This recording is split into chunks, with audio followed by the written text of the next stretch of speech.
Fase tertinggi dari mencintai itu sederhana, tapi jarang dipahami. Saat seorang ditanya, apa dasar kamu mencintai dia? Lalu dia bisa menjawab dengan santai, karena dia ganteng, karena pekerjaannya bagus, karena posisinya, karena ini dan itulah. Sebenarnya itu bukan cinta, itu kalkulasi. Karena semua alasan itu bisa hilang. Ganteng bisa pudar seiring usia, jabatan bisa turun, harta bisa lenyap.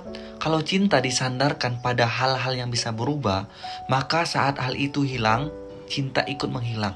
Tapi ada jenis cinta lain. Saat seorang ditanya, kenapa kamu mencintai dia?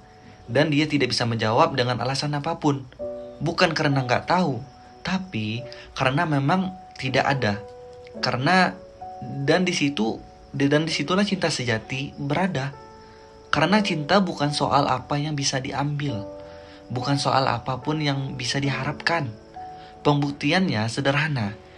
Lihat saat kamu jatuh, saat kamu tidak lagi di posisi atas, saat kondisi ekonomi goyah, saat hidup menguji, apakah orang itu masih bersikap sama kita? Apakah dia tetap tinggal, tetap membantu, tetap mendampingi? Karena cinta itu tidak berubah oleh keadaan. Mau kamu di atas atau di bawah, cinta tetap berdiri di sampingmu. Banyak orang pergi saat pasangannya jatuh, lalu membungkusnya dengan alasannya realistis. Padahal tidak ada yang tidak mungkin di bawah matahari. Semua orang bisa tiba-tiba bangkrut, tiba-tiba jatuh miskin, bahkan tanpa pernah memprediksikan sebelumnya. Contohnya, saat masa Covid, banyak orang yang secara ekonomi mapan.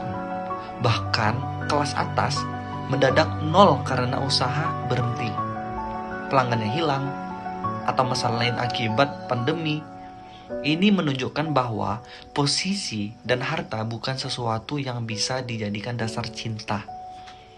Jadi, jika kamu benar-benar mencintai seseorang, cintailah dia saat senang dan saat susah. Bukan hanya saat hidup mudah lalu pergi ketika hidup menguji.